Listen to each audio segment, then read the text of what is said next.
Welcome to our YouTube channel, Tuition Home Coaching Center. Please subscribe to our channel to get more videos like this.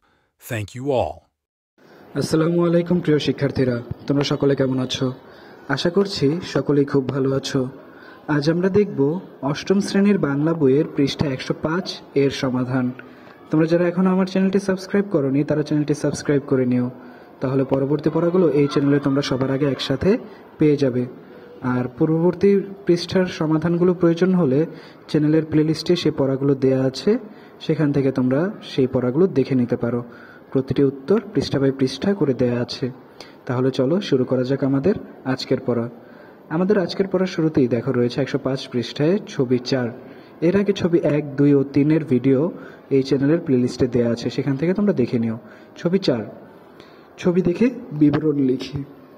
এখানে একটি ছবি দেখা যাচ্ছে এবং এই ছবির মাধ্যমে আমরা দেখতে পাচ্ছি যে আমাদের পরিবেশ, আমাদের চারপাশের যে পরিবেশ, সেই পরিবেশটি কিভাবে দূষিত করা হচ্ছে।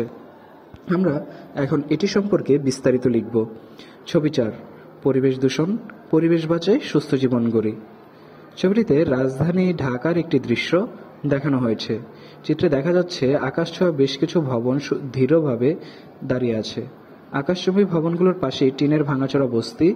এই বস্তির পাশে রয়েছে একটি জলাশয়, কিন্তু দুর্ভাগ্যজনকভাবে জলাশয়টি ব্যাপকভাবে দূষিত। ছবিতে দেখা যাচ্ছে জলাশয়ের পানিতে বিভিন্ন প্রকার ময়লা আবর্জনা ফেলা হচ্ছে। পলিথিন, প্লাস্টিক এবং অন্যান্য আবর্জনা পানিতে জমে পানি প্রবাহে প্রতিবন্ধকতা সৃষ্টি হচ্ছে। এতে পরিবেশ দূষিত হচ্ছে। শুধু পানিতেই না, জলাশয়ের ঠিক তীরেই রয়েছে ময়লা আবর্জনার স্তূপ, যা পরিবেশের উপর নেতিবাচক প্রভাব ফেলছে। উল্লেখ্য যে ঢাকা বিশ্বের সবচেয়ে বেশি জনবহুল শহরগুলোর মধ্যে একটি। ঢাকায় দ্রুত নগরায়নের ফলে পরিবেশ দূষণ বৃদ্ধি পাচ্ছে। পরিবেশ দূষণ রোধ করার জন্য সকলকে একসাথে কাজ করতে হবে। এখানে চিত্রশিল্পীর দৃষ্টিভঙ্গি, অর্থাৎ যে ছবিটি তুলেছে তার দৃষ্টিভঙ্গি কি।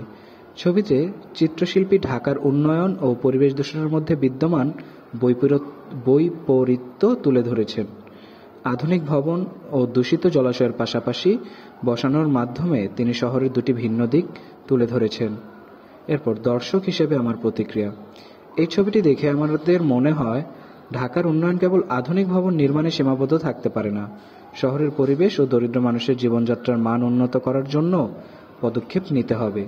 পরিবেশ দূষণ রোধে সকলকে সচেতন হতে হবে এবং দায়িত্বশীল নাগরিক হিসেবে কাজ করতে হবে। তাহলে শিক্ষার্থীরা, আমরা দেখে নিলাম ছবি 4 এর সমাধান।